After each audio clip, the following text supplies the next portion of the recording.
ইলিয়াস কাঞ্চন সাহেব হচ্ছে সবচেয়ে বড় একটা মানে কি বলবো ওটাকে মানে প্ল্যান বাজ লোক।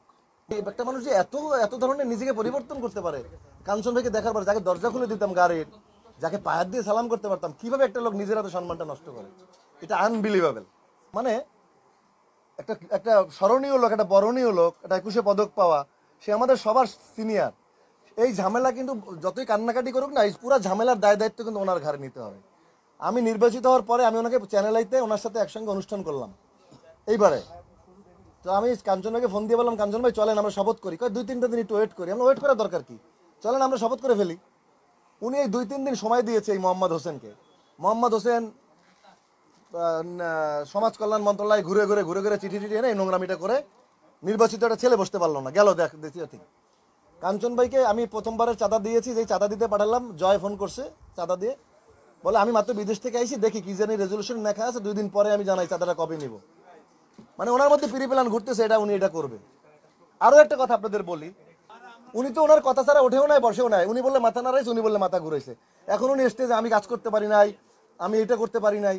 সিনিয়ররা যে এতটা মানে চাঁদা নিতে পাঠাইছি, বলে 2 দিন সময় দাও, জয়কে বলতেছে 2 দিন পরে এই ঘটনা। মানে উনি ঘটাবে আগের থেকেই জানে।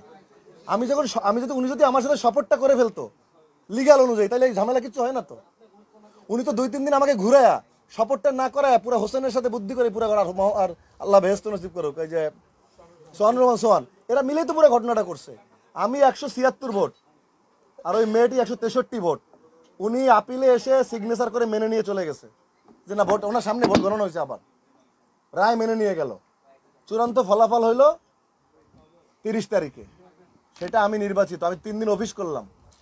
তারপরে এই নোংরামিটা, তারপরে কাঞ্চন ভাই বারবার তারা দিছি, ভাই আসেন শপথ করে। ডিপজল ভাই আমার ফোন করতেছে, আমাকে রুবেল ভাই ফোন করতেছে, শপথ করা দরকার। সেই শপথটা আমাকে করতেই দিল না, বলে দাঁড়াও 2-3 দিনের জানাচ্ছি কি যেন আছে। আমি বললাম ভাই ওদের কথা শুনতেছেন কেন, আপিল বোর্ডে তো কাজ শেষ। আমি যদি এখানে আজকে উদ্বোধন করে চলে যাই, তাহলে আমার কালকে এখানে কাজ কি, আমার তো কাজ শেষ এখানে। ওনার সাথে কন্ট্যাক্ট আমার আজকে আর্টিজানের সাথে, যে আজকে জায়েদ ভাই উদ্বোধন করুন, কালকে ডাকলে তোমাকে পাবে না, বিকজ উনি আমার শিডিউলটা নিয়েছে আজকে পর্যন্ত। কালকে আমাকে ডাকলে তো পাবে না। সবকিছুর একটা আইন আছে, নিয়ম আছে, গঠনতন্ত্র আছে। গঠনতন্ত্রের বাইরে কিছু না। আমি সবসময় গঠনতন্ত্র ফলো করে চলেছি। এবং কাঞ্চন ভাই আমার মনে হয় না পুরো গঠনতন্ত্রটা কোনোদিন পড়ছে। ওনার জিজ্ঞেস করেন তো কত ধারায় কি আছে, উনি বলতে পারবে না।